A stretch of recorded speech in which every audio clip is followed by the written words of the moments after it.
Madame, Monsieur, bonjour.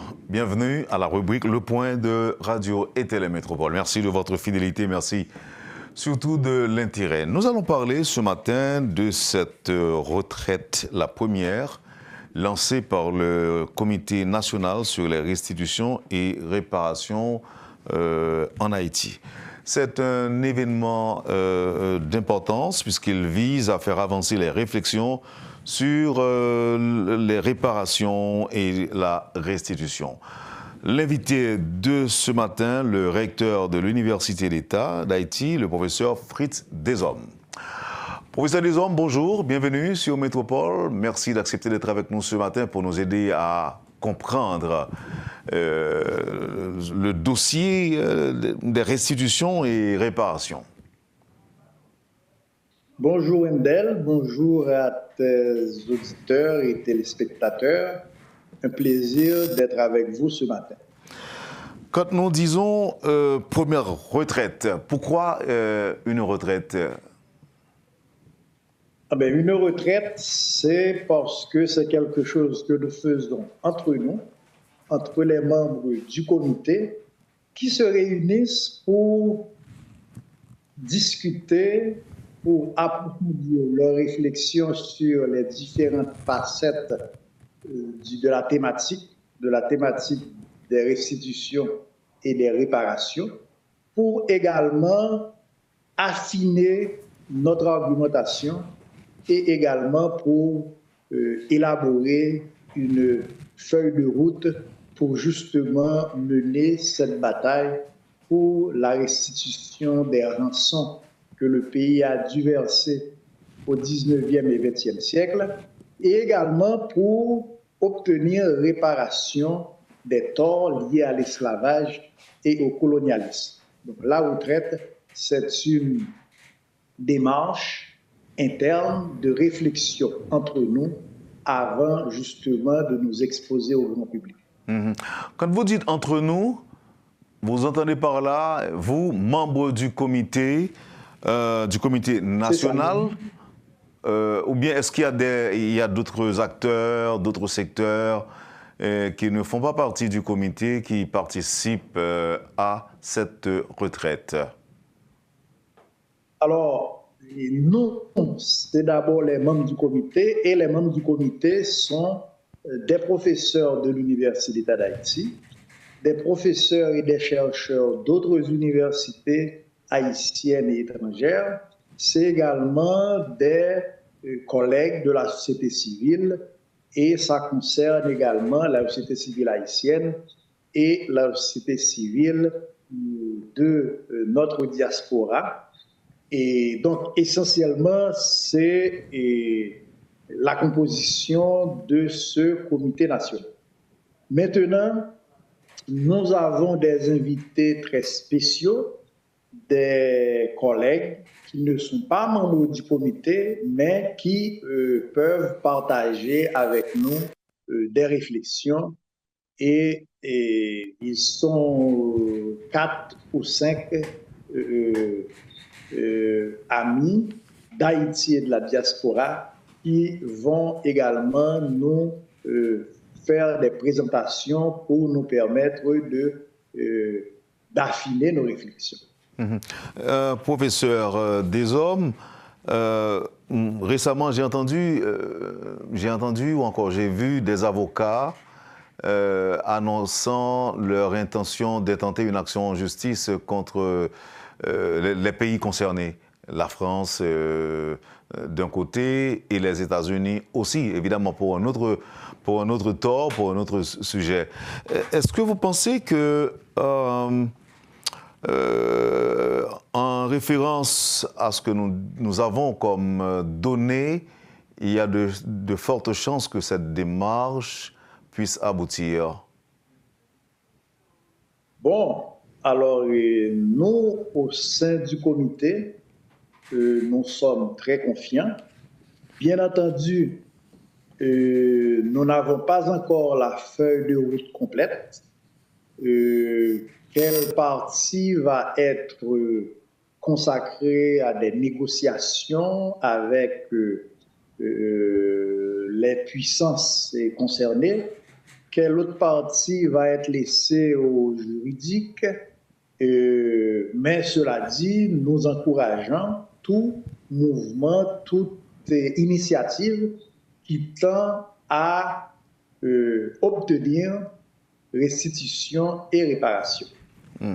Est-ce que ça va marcher? Mais de toute façon, ce que nous souhaitons, c'est que tous les mouvements convergent vers une initiative commune, parce que vous savez qu'il y a plusieurs groupes, plusieurs personnalités qui sont intéressées, qui se sentent concernées par la question, y compris des étrangers, et nous espérons, nous, que nous fassions ensemble un faisceau pour qu'une seule action soit menée, mais une action forte, une action d'envergure, une action qui permette d'obtenir les synergies nécessaires pour que nous puissions gagner la bataille.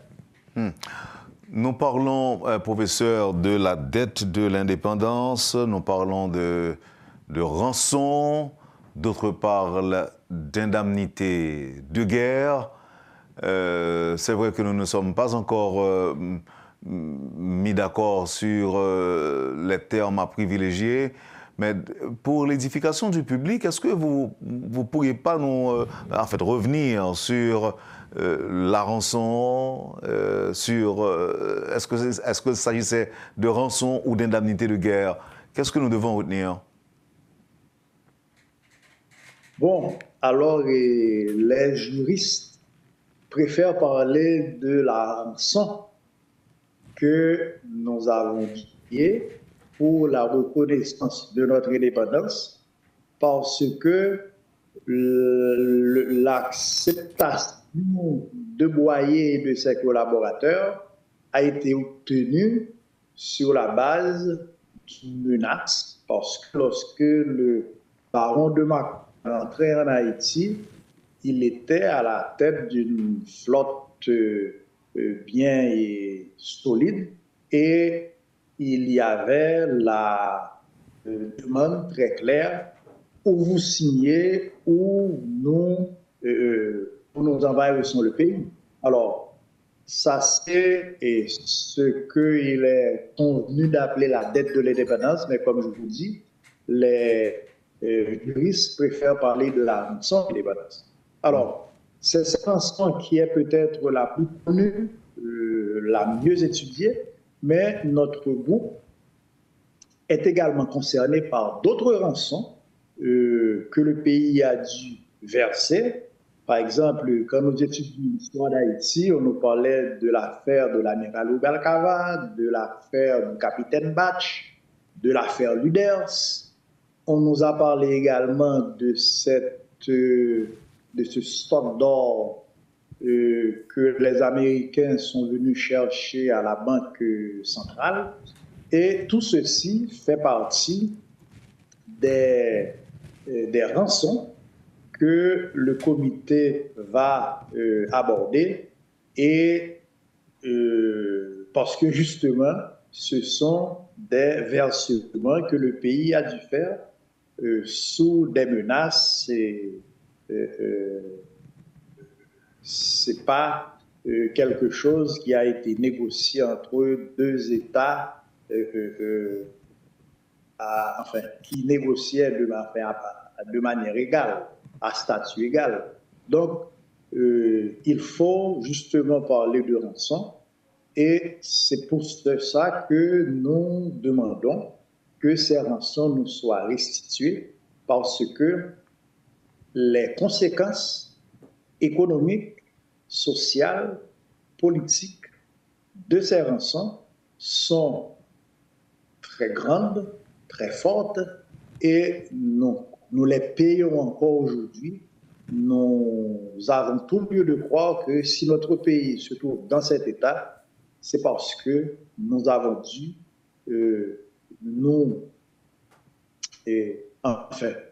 faire tout ce qui a été possible pour payer ces rançons, c'est-à-dire pour ne pas mettre sur pied des infrastructures, sanitaire, économique, éducative, si l'on se rend compte de ce que cet argent aurait pu faire si on n'avait pas dû payer ces rançons.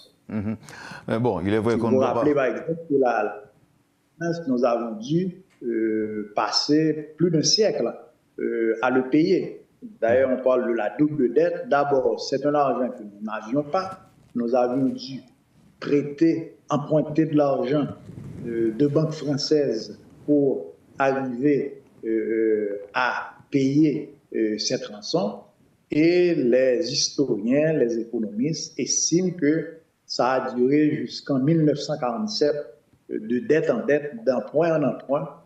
Et donc, cela a eu un impact très négatif sur notre pays, sur le développement de notre pays. C'est vrai qu'on ne peut pas mettre la charrue avant les bœufs.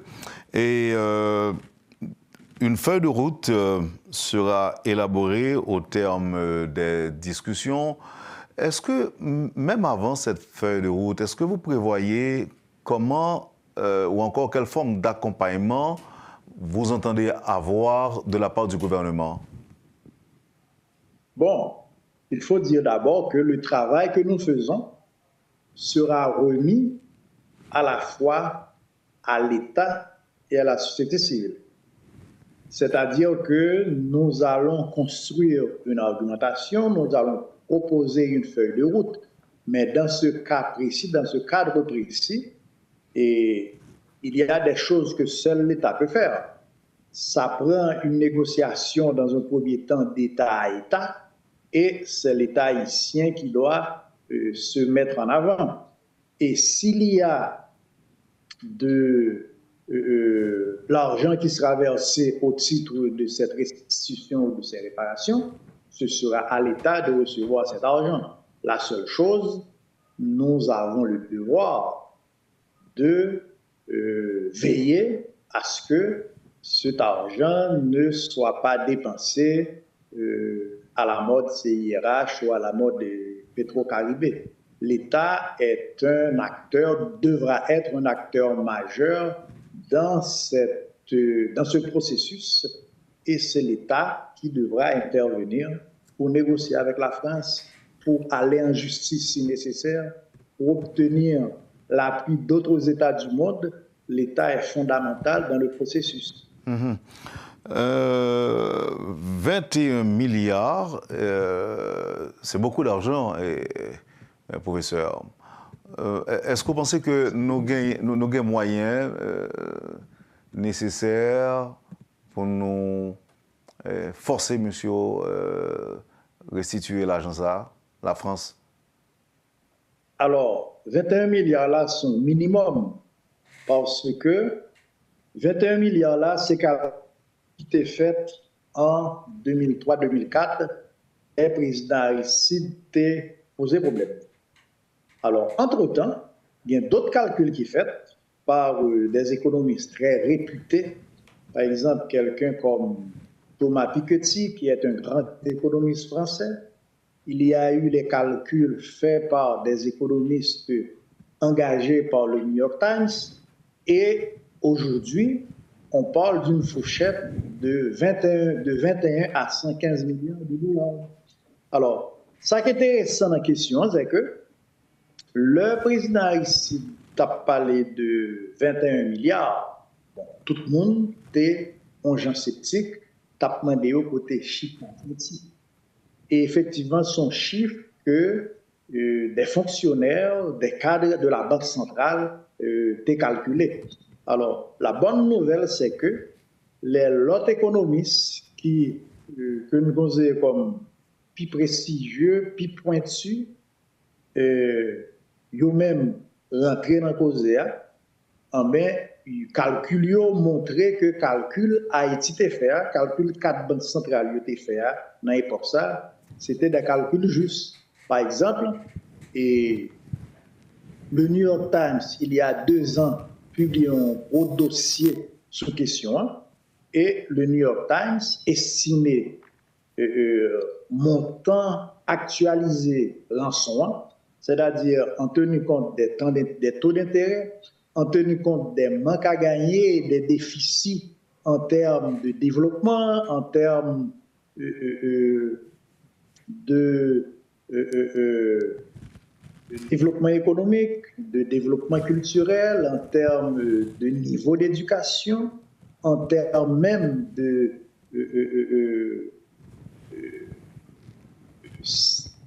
organisation de l'État, nous mettons toutes questions à eux, nous rendons compte, et c'est le calcul des économistes très réputés, que le rançon valeur actualisée, située pas seulement à 21 milliards, mais elle peut arriver jusqu'à 115 milliards de dollars.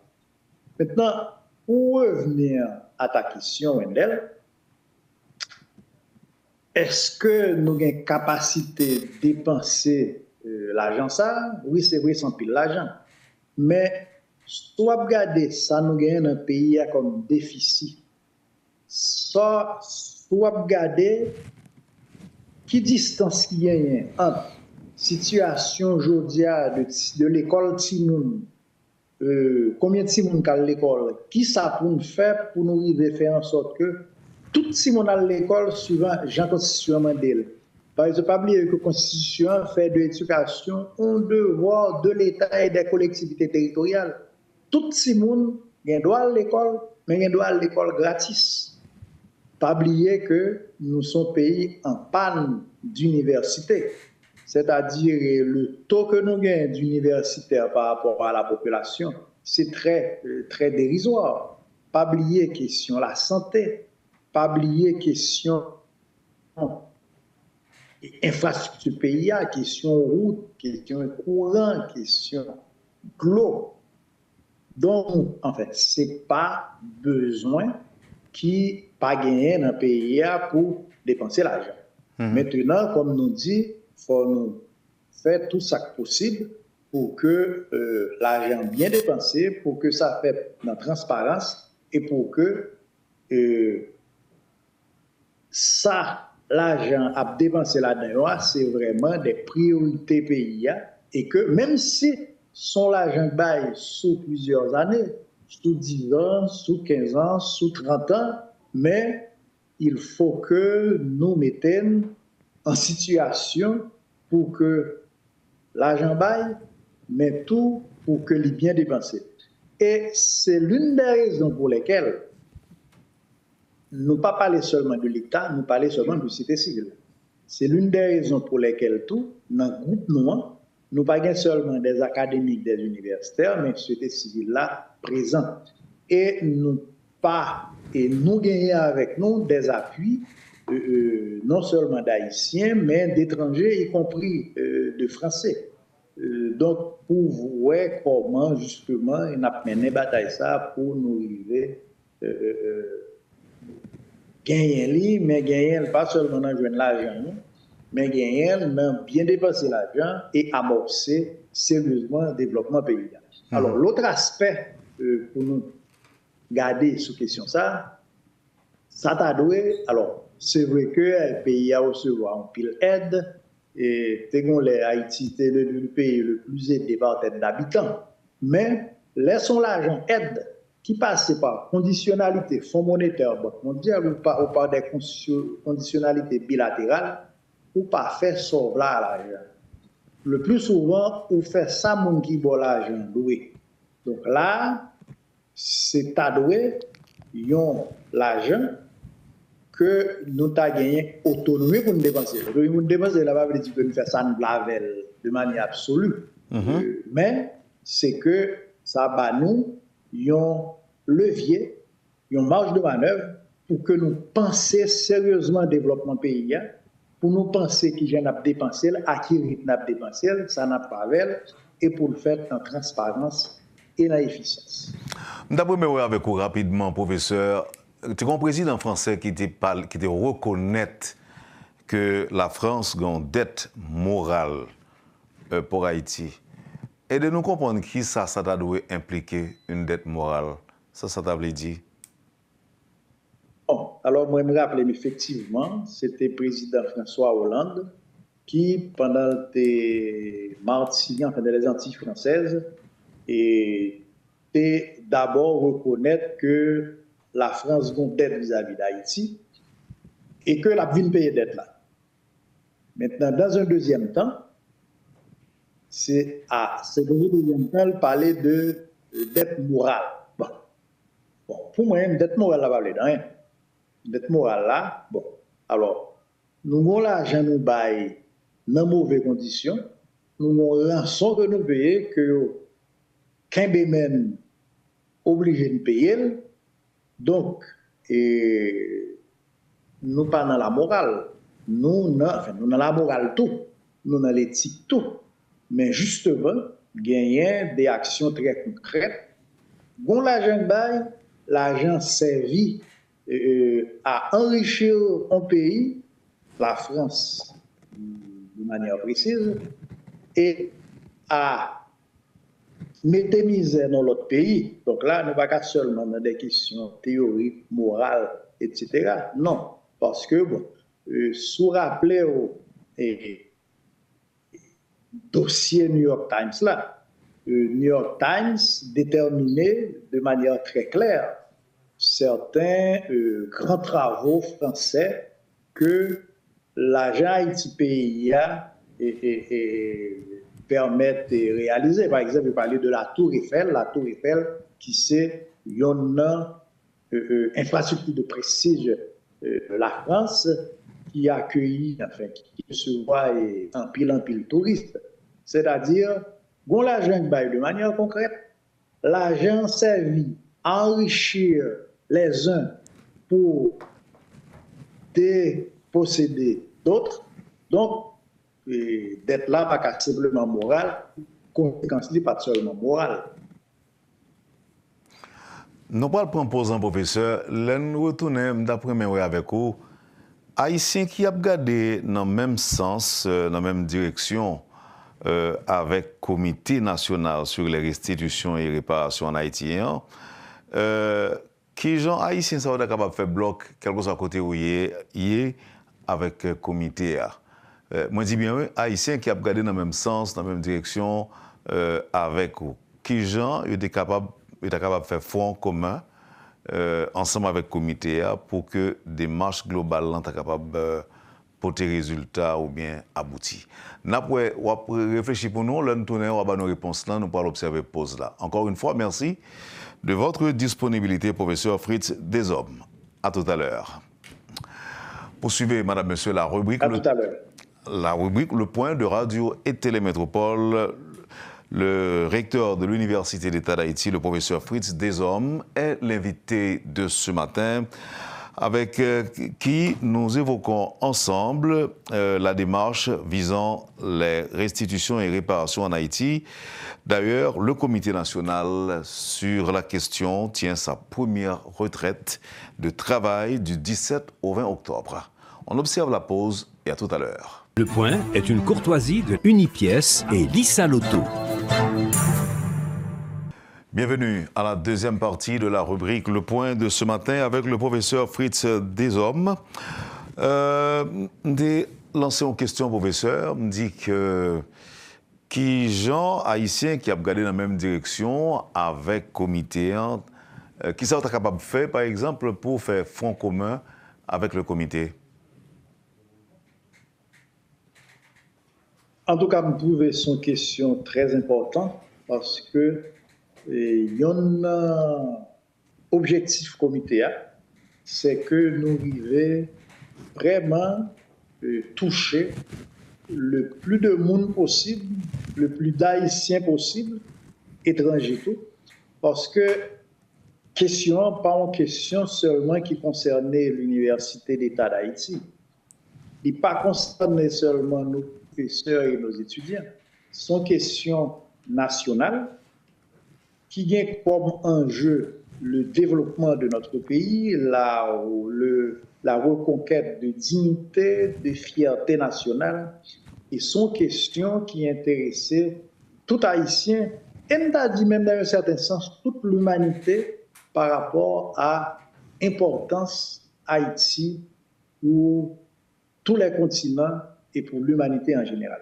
Alors, si nous apprenons haïtiens d'Haïti d'abord, ben, nous carrément que problématique ça tellement touché les compatriotes nous en Haïti que l'éviter une question vraiment nationale. Par exemple, que nous pouvons gagner élection dans le pays, que question fait partie des débats électoraux. Que, par exemple, un candidat positionnel par rapport à la question ça, que Jean ça a gagné un impact sur les électeurs. Alors, ça c'est, dit, le grand public du nord au sud, de l'est à l'ouest, que ça a vraiment rentré dans une question nationale. Bien entendu, nous commençons à joindre un pile appui, un pile support, y compris de la part de membres que nous recrutons qui gagnaient une capacité de réflexion en ce sens. Nous commençons à gagner nous commençons à chercher d'autres appuis de divers secteurs. Bon exemple simple. Par exemple, gagner le Vatican récemment qui s'est fait une espèce de mea culpa, elle fin condamné l'esclavage et le colonialisme.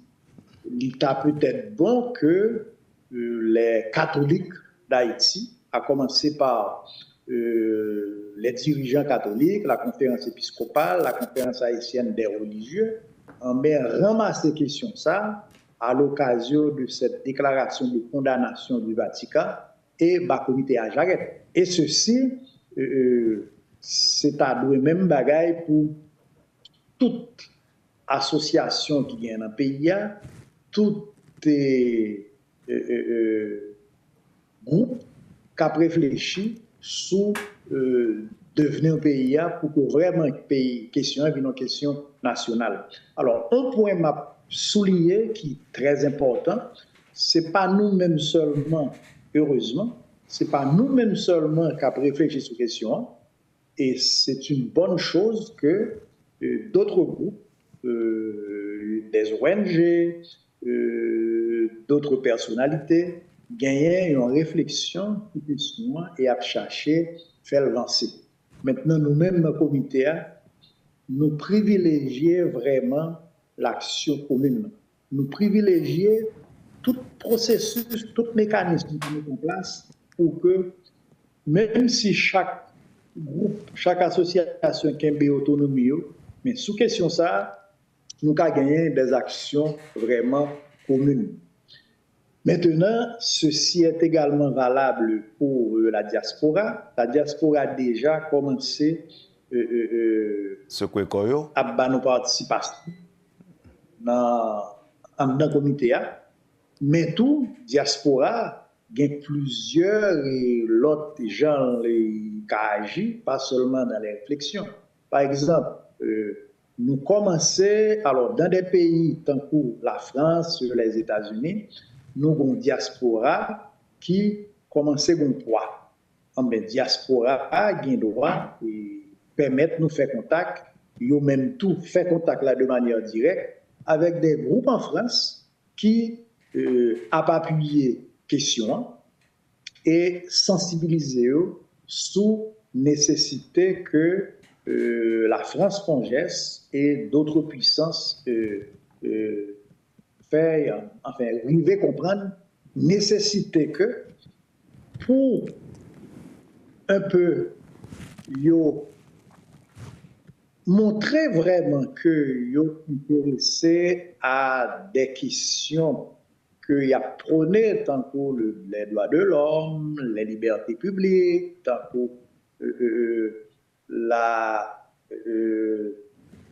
l'autodétermination des peuples, mais que vraiment pays ça yo vient rendre compte que yo gain intérêt que pays d'Haïti sont pays qui arrivent développer tête yo et la restitution de la dette de l'indépendance, la restitution des rançons, la réparation des torts, c'est un moyen des torts liés à l'esclavage et au colonialisme, c'est un moyen qui permettent de arriver faire ça dans la dignité, en respectant la fierté nationale et peut-être même en tenant compte de ça Haïti t'est fait pour eux dans l'histoire parce que Haïti contribue en pile dans le développement de la France.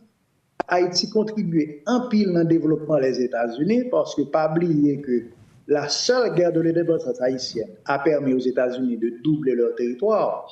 Les États-Unis ont pu acheter la Louisiane, qui est un territoire extrêmement grand.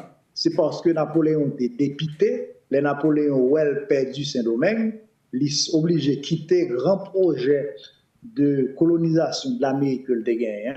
Et les États-Unis devaient acheter la Louisiane et avec ça doubler le territoire. Donc, je me dis que, en pile raison, en plus des raisons économiques, en plus des raisons juridiques, en plus des raisons d'administration, mais il y a quand même une raison de reconnaissance qui t'a dû porter pays saillot, reconnaître les torts qu'ils ont fait à Haïti et chercher à réparer les torts saillot, pas seulement sur le plan moral, mais également que ça se passe de manière très concrète. Donc, voilà le genre de discours, par exemple, que la diaspora haïtienne est capable de permettre que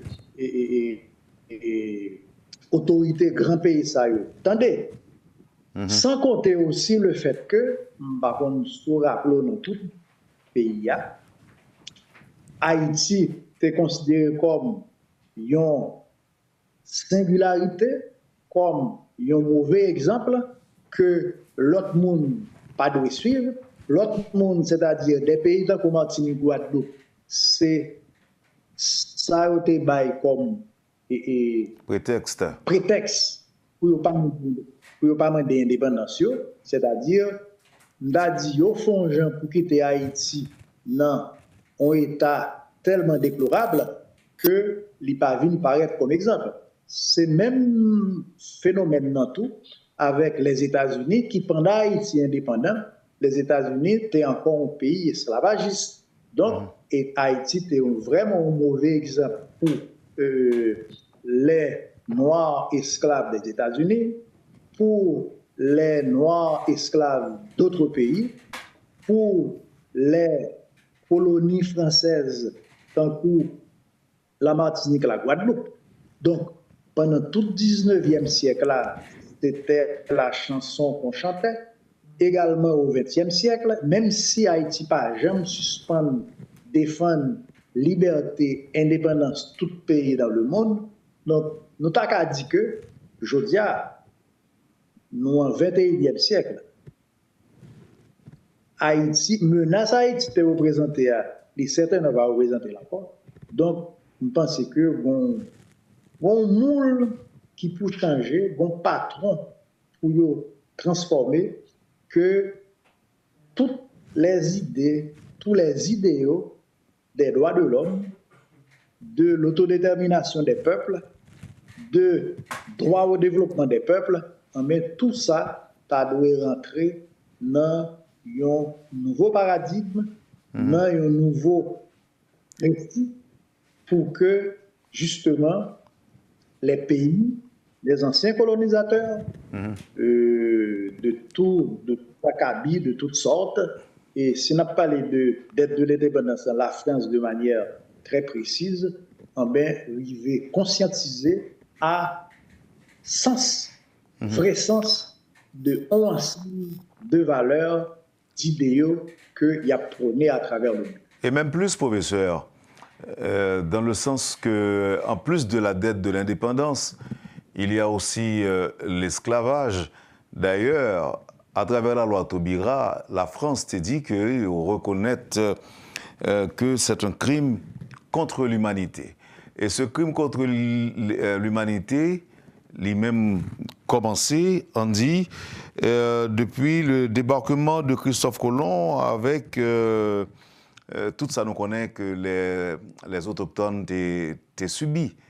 Donc, ils ont été décimés, les Indiens notamment, professeur. Donc là, s'il fallait mettre un chiffre sur l'esclavage, sur l'indépendance, la dette de l'indépendance, ce serait donc une somme faramineuse, professeur. Est-ce que nous sommes capables de dire comme ça tout?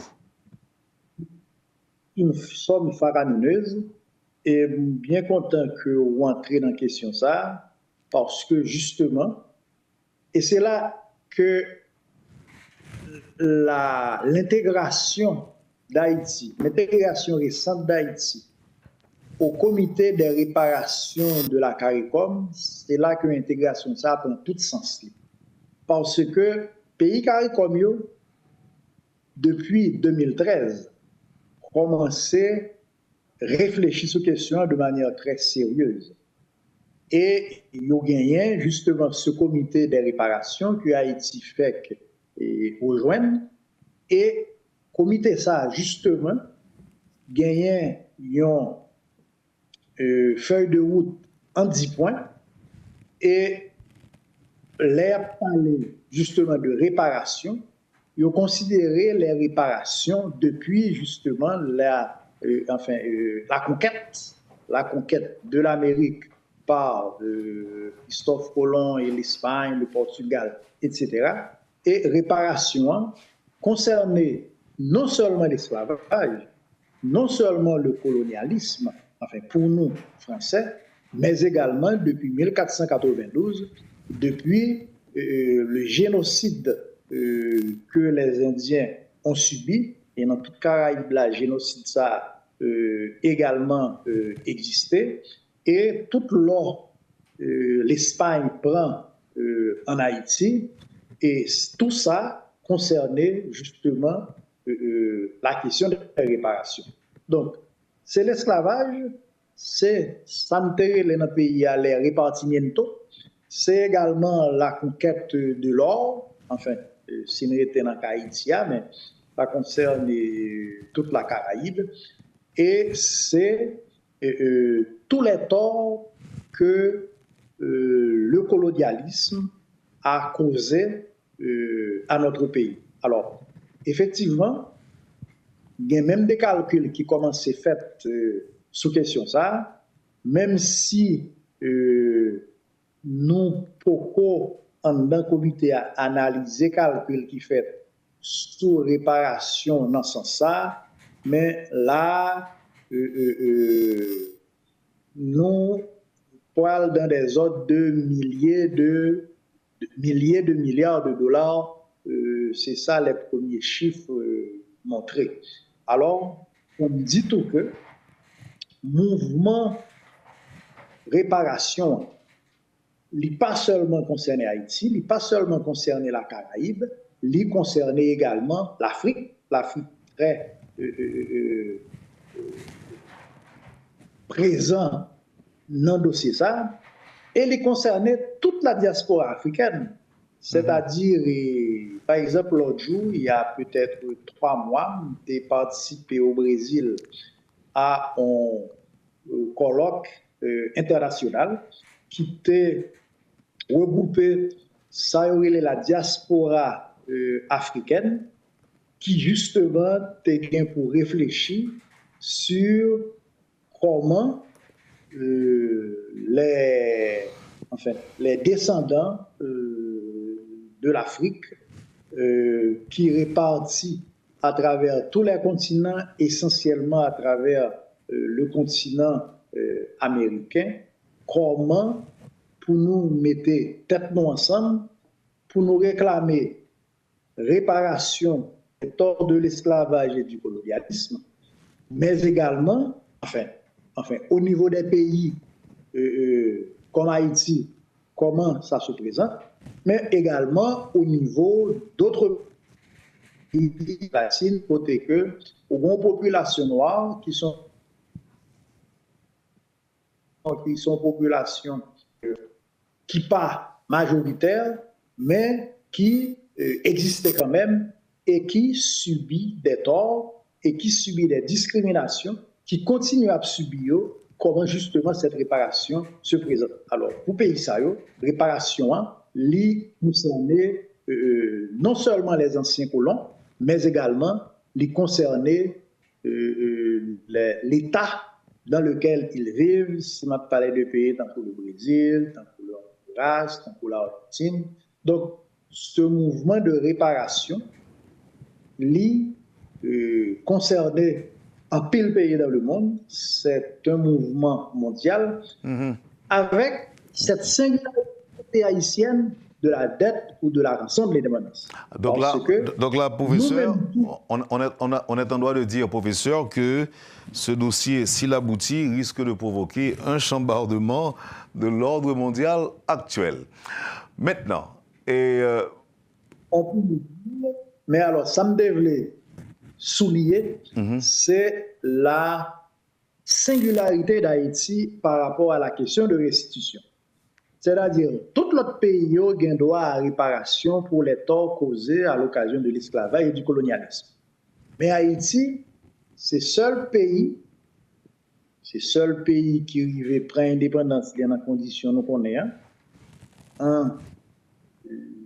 en battant les plus grandes armées du monde, notamment l'armée de Napoléon, qui était la plus grande armée du monde dans le moment, mais qui a dû payer pour la reconnaissance de son indépendance. Aucun autre pays n'a payé l'argent ça, et c'est pour ça, nous-mêmes, nous singulariser bataille là, et nous faisons connexion entre la dette de l'indépendance et les rançons en général qu'on a dû verser d'un côté, et de l'autre côté, la question des réparations.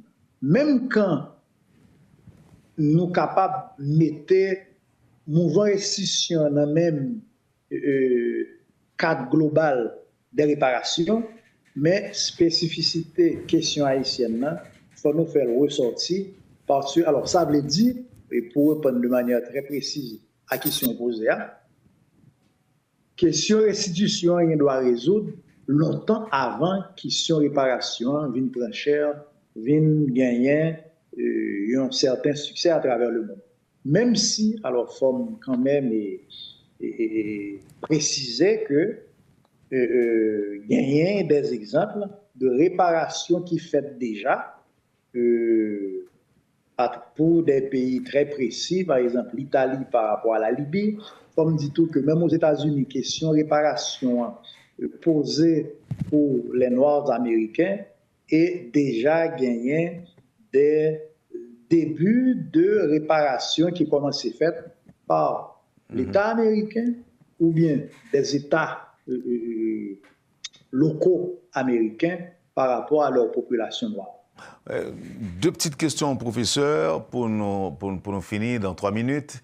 Est-ce que les Haïtiens d'alors, les dirigeants d'alors, est-ce qu'ils n'avaient pas une certaine responsabilité dans le paiement de cet argent? Est-ce que pas une responsabilité, dirigeants d'alors? Ah, apparemment, on a un petit problème de communication. Ah, voilà. Est-ce que vous pouvez reprendre une question pour vous, professeur? S'il te plaît.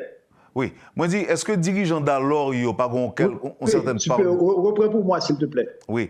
Est-ce que les dirigeants d'alors n'avaient pas une certaine responsabilité dans payer l'argent ça? La dette de l'indépendance? Bon.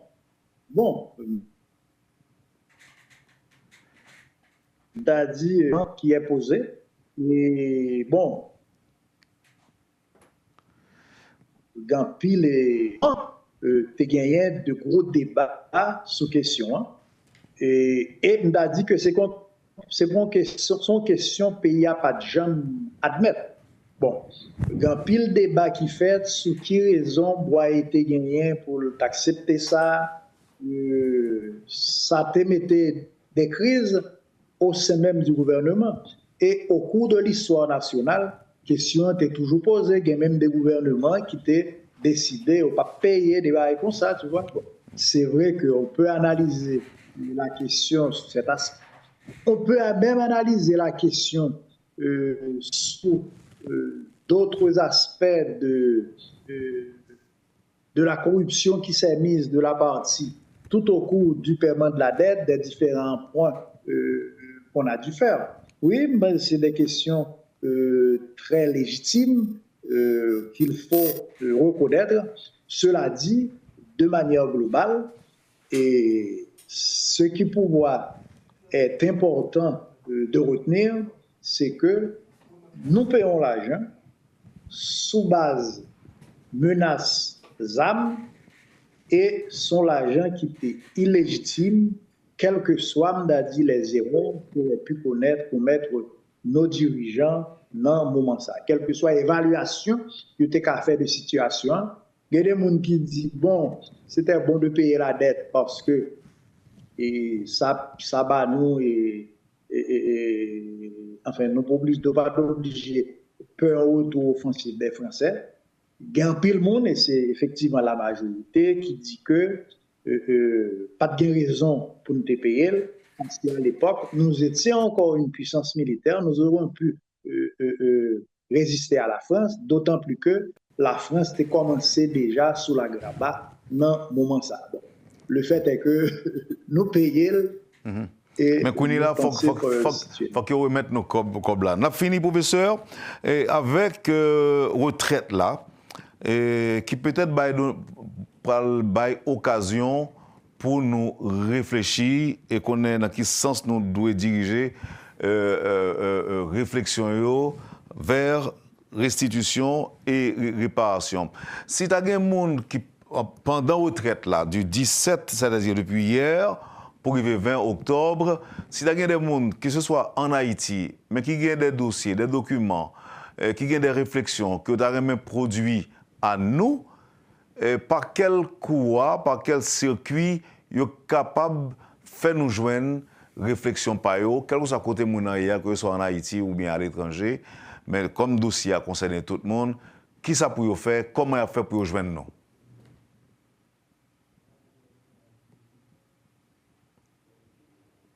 Bon, il y a contacter le comité A, bon, bien entendu, pas obligatoirement au cours de la retraite, parce que, bon, pour retraite, là, de manière précise, nous avons une programmation qui a un temps très clair, très précis et très chargé tout. Nous, là, jusqu'à dimanche, même dit tout qu'après retraite, là, nous avons un document, on a fait sortir, on a fait résultat retraite, là. Même dit que le comité a ouvert pour recevoir toute réflexion possible, tout apport possible, et le comité a contacté et par rapport à l'Université d'État d'Haïti, il gagne des adresses très connues, et gagne des membres, par exemple, gagne Ronald Jean-Jacques, qui est secrétaire exécutif comité. Et de toute façon, je l'ai dit, et bien quand on pose des questions, que le comité a très ouvert. Au contraire, c'est ça qu'on a cherché. Depuis, on a gagné un apport que le Cabaye en termes de réflexion, en termes de propositions, nous ouverts pour nous recevoir et les adresses de l'UEH demeurent disponibles pour recevoir toute contribution en ce sens. Merci, professeur Fritzi Desormes. C'était un plaisir pour nous attendre au matin.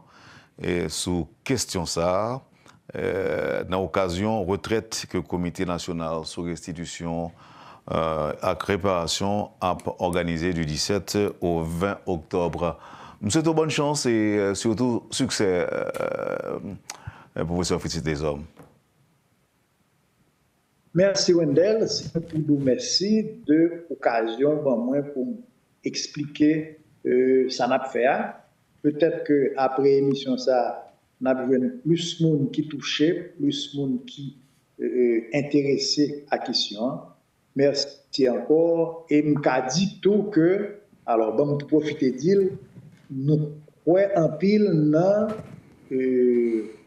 apport journaliste, tant que vous-même et d'autres capables de gagner dans le processus, dans l'initiative. Merci encore, merci à toi, merci aux auditeurs. À très bientôt. À très bientôt. Vous avez suivi, madame, monsieur, la rubrique Le Point de Radio et Télémétropole. C'était le professeur Fritz Deshommes, recteur de l'Université d'État d'Haïti. Merci de nous avoir suivis. Passez une bonne journée, un bon week-end avec Métropole et à la semaine prochaine.